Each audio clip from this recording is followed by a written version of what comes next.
Photo modes are becoming more popular and refined in the space of video games, especially in the AAA sphere. There is a whole internet culture of in-game photography where people upload their snaps from the virtual worlds we share, where talented individuals turn an ordinary view of a game into something so much more. Normally, hashtags of big game titles are circulated around release, and even more so when photo mode capabilities are present. Sharing our views of these game worlds has never been easier.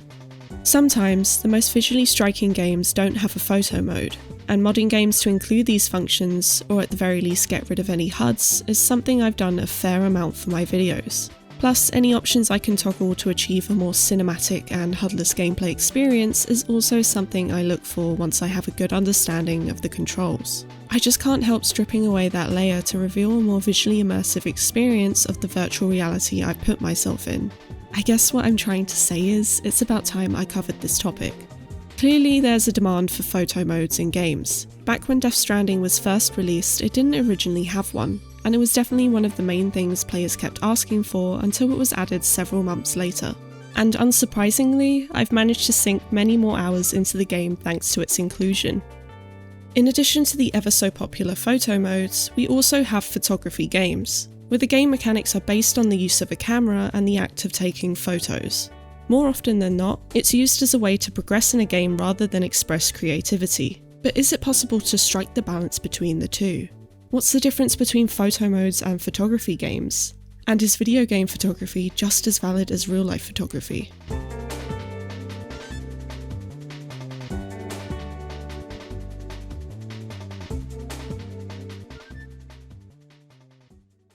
If I ask you to think of a photography game, that is, a title based solely on the act of taking photos within the game world, it's highly likely the first one that comes to mind is Pokemon Snap.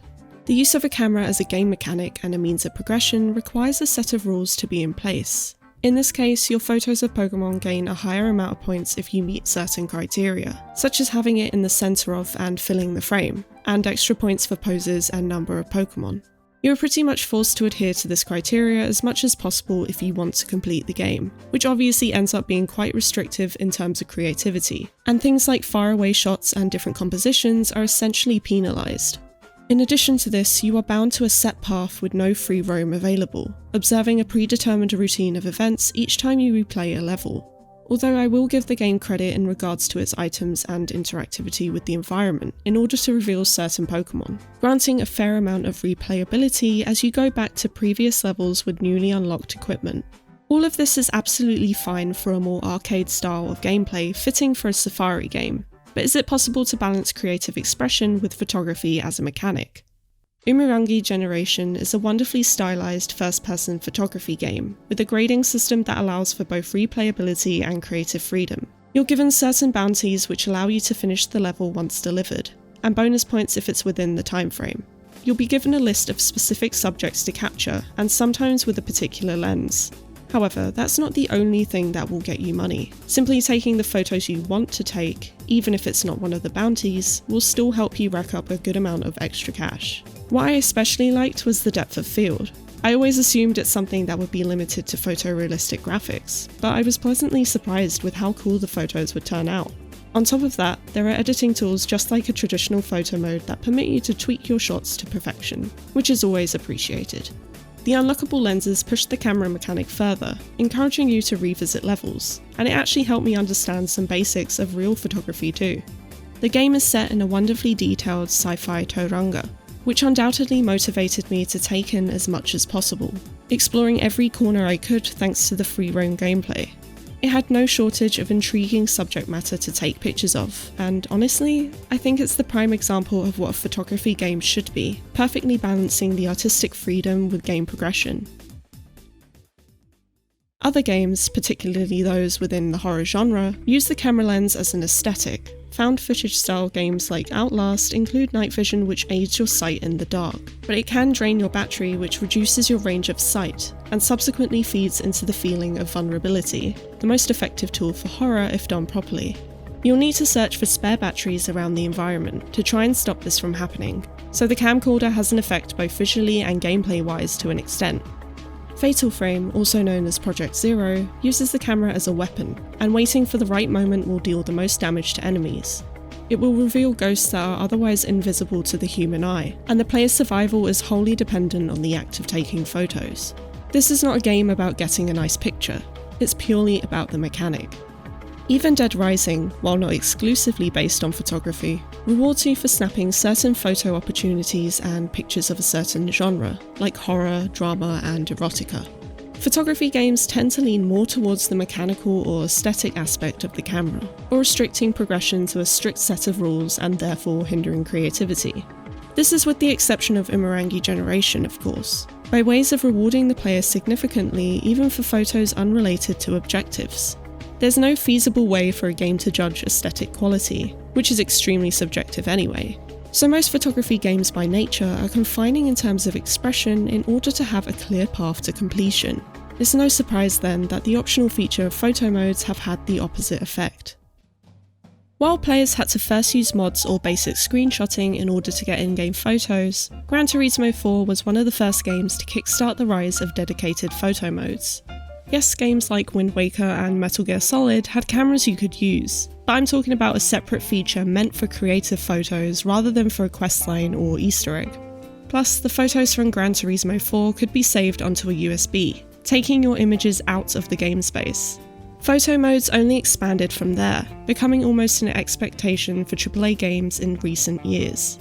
Unlike games that are solely created with photography in mind, photo modes are found in multiple game genres from open worlds to racing games. Although this isn't to say that this feature is always tacked onto a game without any thought, as you'll find that scenes are sometimes designed with photography in mind.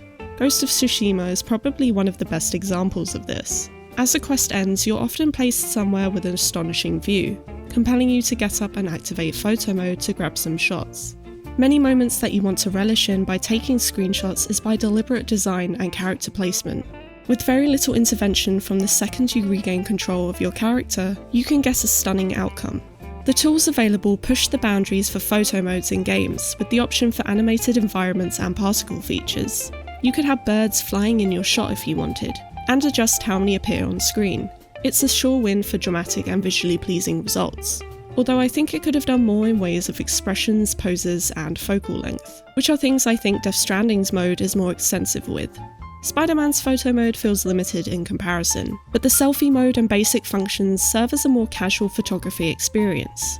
Similar to how we take photos for social media, we capture these moments to preserve memories of our travels and activities. It's just this time it's in a virtual space. Having easily shareable screenshot features in games is something that helps build up online communities. Just searching up hashtags on Instagram and Twitter will bring up hordes of players' photos. I wouldn't be surprised if the amazing Ghost of Tsushima shots shared around Twitter encouraged some people to even buy the game. So in a way, it could benefit the marketing of the game, while also bringing those players together in their mutual enjoyment for in-game photography. It's not confined to still imagery either, as GIF making is also a popular method of sharing artistic clips of gameplay, showing the beauty of mastering movesets and combos as creators chain together wonderfully choreographed video game combat sequences. You have almost total control over the subject and environment in the virtual world, and by using a comprehensive photo mode, you can control lighting, camera placement, time of day, and weather just by moving a slider or clicking a button. There are of course limitations with photo mode features, like how sometimes the camera doesn't have the range you want it to, or that close-up shots are highly dependent on the texture quality and graphical capabilities of the platform you're playing on. It's something you have to work around, unless having elements of the obviously unreal is intentional, since technical restrictions or quirks can end up looking more abstract. And remember, getting a good photo isn't always about getting what looks most realistic. Having heavily stylized pieces can be equally impressive. As I've already mentioned, there are scenes in open world games that are built to entice the player into capturing a screenshot, normally within the path of the main story and through sheer beauty of the environment. This ends up in a lot of people taking the same kinds of shots and with very little modification. Obviously, there's nothing wrong with this. At the end of the day, it's a hobby that can be enjoyed both casually and professionally. But it was incredibly eye-opening to me when I saw how some virtual photographers push the boundaries of games to achieve unique screenshots. Petri Levälahti works in the gaming industry taking screenshots for marketing purposes. He was kind enough to answer some questions I had regarding video game photography, which is very insightful from a more professional view of the subject. His ability to make use of in-game items, for example using smoke bombs to create a nice effect for the background of a portrait shot, is something that really helped open my eyes to the possibilities of manipulating the virtual scene. So it only made sense that I asked him for some tips on getting those more creative shots, to which he replied, "If you're taking a picture with the default tools the game is giving you, chances are that you're not going to capture anything unique. I'm always looking for in-game effects that break the rendering of the game. If you pause the game at the right moment in Spider-Man or Ghost of Tsushima, for example, you can get some nice effects you can't get otherwise. In Spider-Man, you can achieve super stylistic chromatic aberration offsets, and in Ghost of Tsushima, pausing at low health gives you a sweet motion blur effect. All sorts of special powers and gadgets can provide something interesting as well." Looking through the blue guidance barriers in Need for Speed Heat, setting your character on fire in Battlefield 5, or pausing the game during a finishing move in Spider-Man are among the many different ways he utilises the quirks and features of virtual worlds for his work. Being able to look past the tools provided in the photo mode and exploring the visual effects that certain in-game moments may have is something I haven't personally thought of before. It's very easy to see the photo mode feature as having little to no relation with the gameplay. However, it's this blend of mechanics and photography features that can yield the most amazing results. You could even argue that virtual photography enhances the explorative aspects of open world games, as it encourages you to travel the uncommon parts of the map in search of more original locations to shoot. It can help you to look at your environment differently, as the seemingly mundane aspects of it can actually be a great subject to screenshot. In this regard, I particularly enjoy Leonardo Sang's work for his virtual reality photography project. While action-packed photos are all well and good, there's a deeply dramatic quality to the composition and lighting of his shots of the more everyday items existing in the game world.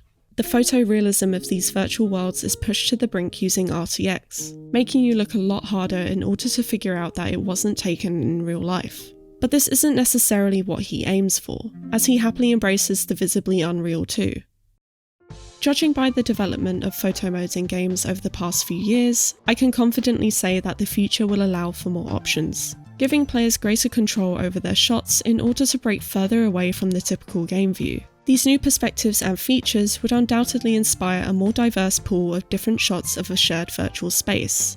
I asked Petri what he would like to see happen in the future of video game photography. Giving the user more freedom is always a good thing. Most console photo modes limit players to short-range free cameras, for example. On PC, there are talented people like Matti Hietanen and Frans Boma, who often break photo modes to get rid of the restrictions like limited free camera range. On PC, there's practically no pixel limitations, apart from what your GPU can actually do. And capturing screenshots in truly high resolutions, 8K or above, is the norm pretty much. For the future, I'm hoping games will close the gap between current photo modes and the custom tools people are building. Limitless freedom is ideal for this kind of hobby. It helps to achieve things like showing the game from a totally new perspective, and can actually make it look fresh. Even when photo modes have seemingly covered all their bases, it's online communities and individuals who help expand the possibilities of virtual photography. I've used the cinematic tools by Matti Hietanen for Alien Isolation, and even though I'm not particularly skilled in photography, both real and virtual, I was able to get beautifully atmospheric shots that the base game simply does not allow for. I don't believe it goes too far in saying that the video game photography scene is built upon the collaborative efforts of the community. The 13 Most Beautiful Avatars by artists Eva and Franco Mattes is a set of portrait shots from the world of Second Life, an MMO released in 2003. An art exhibit was held within the game to display the work, as well as being shown in a real-life gallery at New York's Columbia University, along with a video playing the virtual event. These photos of avatars were printed onto canvas, representing the beauty standards and identities of a world that doesn't physically exist, yet communicating that through the tradition of portraiture. The concept of identity in synthetic worlds is exploring what we want to be, rather than what we really are, transgressing both our first lives and our second lives. While photorealistic images of games are impressive and seemingly the more popular approach to video game photography, Robert Overweg's work like The End of the Virtual World and his Glitches series pay no attention to creating hyper-realistic shots of game worlds. Its entire premise lies in the heart of the unreal, bringing about surreal and hypnotic shots of the boundaries of virtual spaces. I try not to follow the roads I'm supposed to take, but try to seek out my own path, within and outside the given boundaries of the game. I find joy in making use of a glitch or error, which gives me the possibility to have a different look at the virtual world. Flying around and running through walls, which I'm not supposed to do, gives me a sense of freedom and the ability to move in ways I can't in the physical world. I want to look behind the curtain of the virtual facade and show it to the world. Photo modes have evolved to have a lot of the same capabilities of real-life photography with things like aperture and focal length. What we learn from in-game photography can be applied to real-life photography and vice versa, and each can act as a gateway to the other. Plus, studying the work of real-life photographers can help you understand lighting and composition a lot better.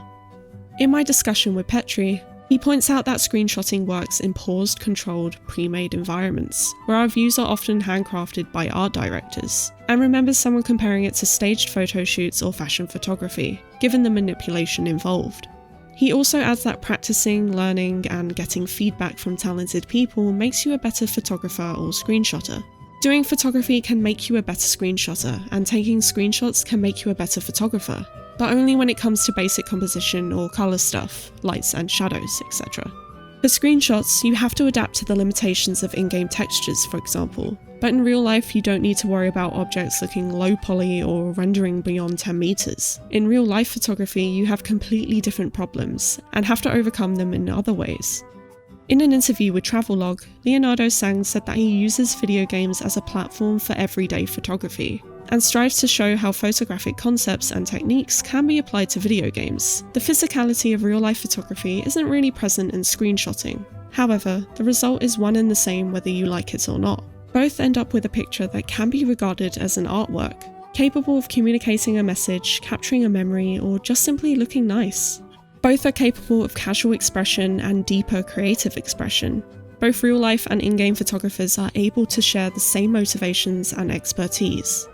In Cindy Poremba's essay Point and Shoot, Remediating Photography in Game Space, she says, "If the process and ritual behind this image making is similar, the players themselves are validating the reality of their subjects simply by creating a document of these experiences.